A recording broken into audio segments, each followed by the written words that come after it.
ई अध्यापक आपका स्वागत करता है।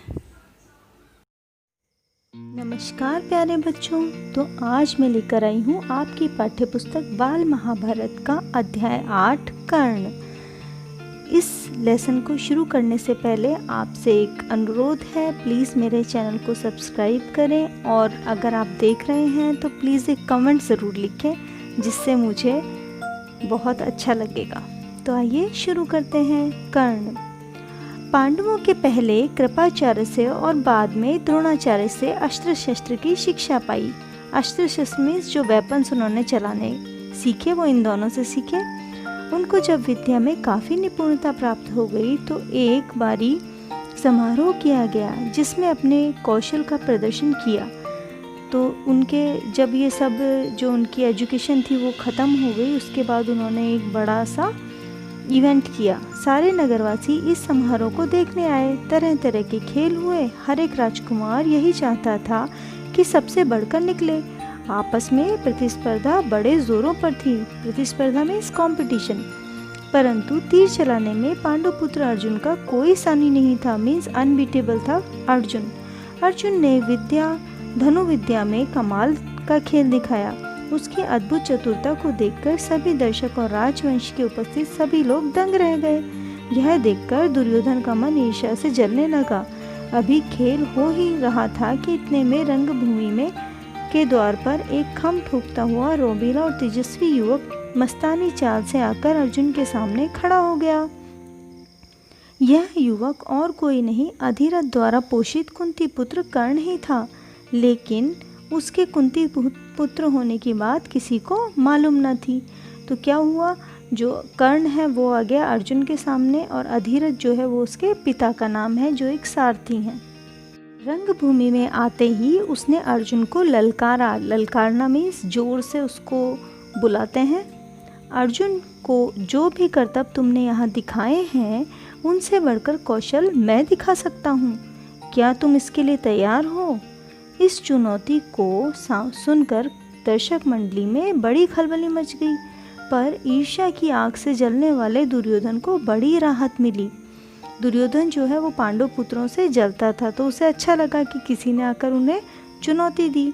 वह बड़ा प्रसन्न हुआ। उसने तपाक से कर्ण का स्वागत किया और उसे छाती से लगाकर कहा, कहो कर्ण, कैसे आए, बताओ हम तुम्हारे लिए क्या कर सकते हैं। कर्ण बोला, राजन, मैं अर्जुन से द्वंद्व युद्ध और आपसे मित्रता करना चाहता हूँ। कर्ण की चुनौती को सुनकर अर्जुन को बड़ा तैश आया। तैश मीन्स गुस्सा आया उसे। वह बोला, कर्ण, सभा में जो बिना बुलाए आते हैं और जो बिना किसी के पूछे बोलते हैं वे निंदा के योग्य होते हैं। निंदा के योग्य मीन्स ये गलत काम है। बिना किसी के बुलाए किसी के यहाँ जाना एक गलत बात है। यह सुनकर कर्ण ने कहा, अर्जुन, यह उत्सव केवल तुम्हारे लिए नहीं मनाया जा रहा है। सभी प्रजाजन इसमें भाग लेने का अधिकार रखते हैं। व्यर्थ डींगे मारने से क्या फ़ायदा? चलो तीरों से बात करें। व्यर्थ की डींगे मारना मतलब अपने आप को अच्छा साबित करने के लिए कुछ लोग अपनी बातें करते हैं। जब कर्ण ने अर्जुन को चुनौती दी तो दर्शकों ने तालियां बजाई। तालियां मीन्स क्लैपिंग की। उनके दो दल बन गए। एक दल अर्जुन को बढ़ावा देने लगा, दूसरा कर्ण को। इसी प्रकार वहाँ इकट्ठी स्त्रियों के भी दो दल बन गए। कुंती के पुत्र कर्ण को देखते ही पहचान लिया और भय और लज्जा के मारे मूर्छित सी हो गई। मीन्स वो फेंड हो गई। उनकी यह हालत देखकर विदुर ने दासियों को बुलाकर उसे चेत करवाया मीन्स उनको वापस से पानी वानी उनके फेस पे डालकर उनको वापस से सही किया। इसी बीच कृपाचार्य ने उठकर कर्ण से कहा, अज्ञात वीर, अज्ञात मीन्स स्ट्रेंजर, जिसको कोई जानता नहीं है, महाराज पांडु के पुत्र और कुरुवंश का वीर अर्जुन तुम्हारे साथ द्वंद्व युद्ध करने के लिए तैयार है। द्वंद्व मीन्स कुश्ती करना, रेसलिंग करना। किंतु तुम पहले अपना परिचय तो दो। तुम कौन हो, किसके पुत्र हो, किस राजकुल को तुम विभूषित करते हो, मतलब कौन से राजघराने से हो। द्वंद्व युद्ध बराबर वालों में ही होता है। कुल का परिचय पाए बगैर राजकुमार कभी द्वंद्व युद्ध करने को तैयार नहीं होते। कृपाचार्य की बात सुनकर कर्ण का सिर झुक गया। कर्ण को इस तरह देखकर दुर्योधन उठ खड़ा हुआ और बोला, अगर बराबरी की बात है तो मैं आज ही कर्ण को अंग देश का राजा बनाता हूँ। यह कहकर दुर्योधन ने तुरंत पितामह भीष्म और पिता धृतराष्ट्र से अनुमति लेकर वहाँ रणभूमि में ही राज्याभिषेक की सामग्री मंगवाई और कर्ण का राज्याभिषेक करके उसे अंग देश का राजा घोषित कर दिया। तो क्या हुआ, जब उसने द्वंद्व के लिए पुकारा तो कृपाचार्य ने कहा कि द्वंद्व बराबर वालों में होता है, इसीलिए कर्ण जो है उसको दुर्योधन ने अंग देश का राजा जो है वो घोषित कर दिया। इतने में बूढ़ा सारथी अधिरथ, जिसने कर्ण को पाला था, लाठी टेकता हुआ पहुंचा और भय के मारे कांपता हुआ सभा में प्रविष्ट हुआ। प्रविष्ट होना मीन्स वो वहां पर आया। कर्ण को अभी अभी अंग देश का नरेश बना दिया गया था। उसको देखते ही धनुष नीचे रखकर उठ खड़ा हुआ और पिता मानकर बड़े आदर के साथ उसके आगे सिर नवाया। सिर नवाया मीन्स हम लोग बड़ों को रिस्पेक्ट देने के लिए जो अपना सिर नीचे करते हैं, हेड डाउन करते हैं, वो। बूढ़े ने भी बेटा कहकर उसे गले लगा लिया। यह देखकर भीम खूब कहा मारकर हंस पड़ा, मतलब बहुत ज़ोर से हंसा और बोला, सारथी के पुत्र, धनुष छोड़कर हाथ में चाबुक लो। चाबुक चाबुक क्या होता है?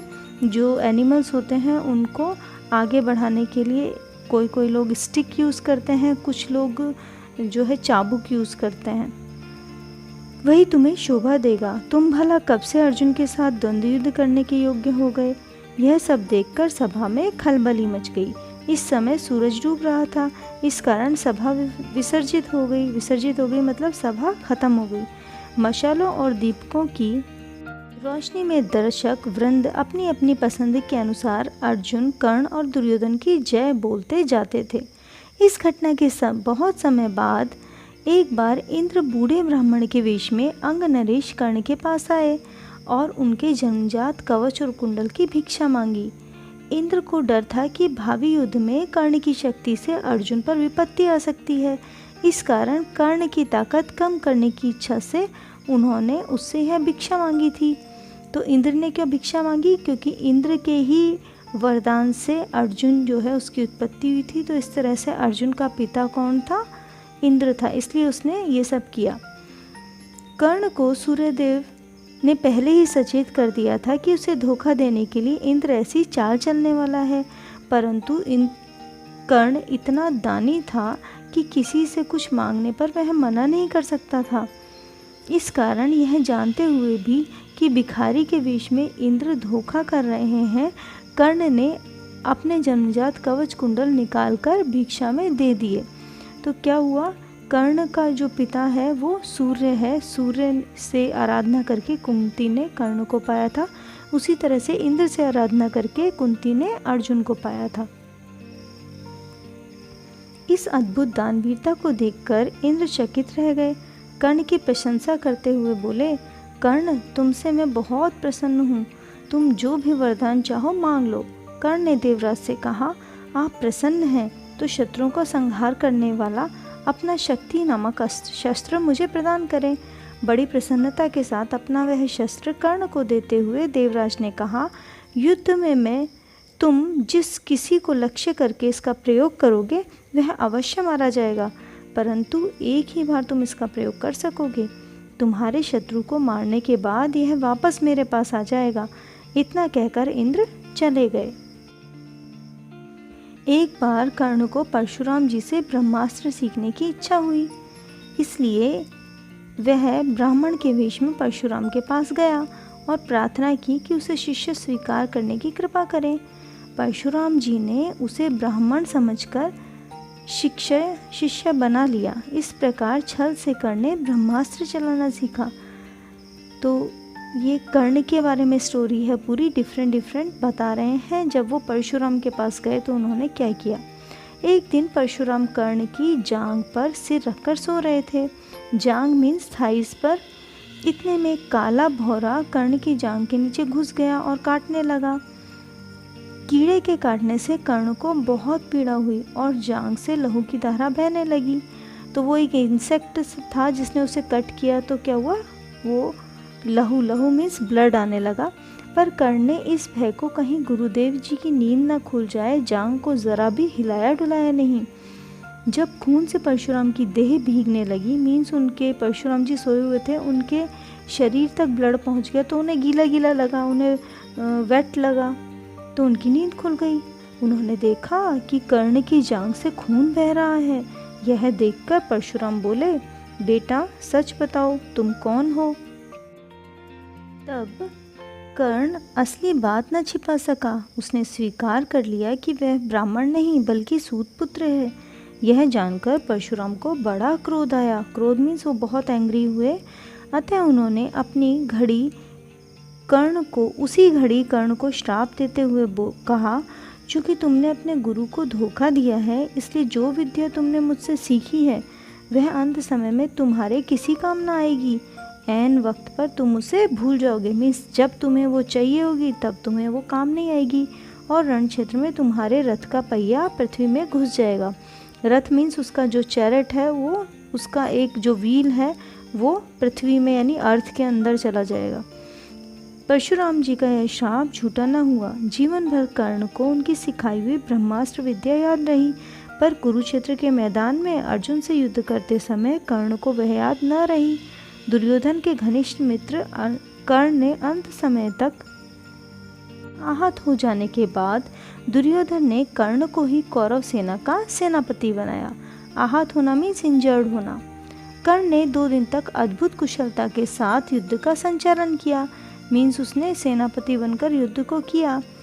आखिर जब शापवश उसके रथ का पहिया जमीन में धंस गया और धनुष बाण रखकर जमीन में धंसा हुआ पहिया निकालने का प्रयत्न करने लगा, तभी अर्जुन ने उस महारथी पर प्रहार किया। माता कुंती ने जब यह सुना तो उनके दुख का पारावार ना रहा। तो इसको परशुराम जी ने कर्ण को जो श्राप दिया था कि जब भी तुम युद्ध भूमि में युद्ध करोगे, अंत समय में तुम्हारे रथ का पहिया ज़मीन में धंसेगा। उसी समय अर्जुन ने अपने बो और एरो निकाला और कर्ण को मार दिया। इससे कुंती को बहुत दुख हुआ। तो इसी के साथ आपका यह अध्याय समाप्त होता है। धन्यवाद। हमारे चैनल को सब्सक्राइब करना ना भूलें।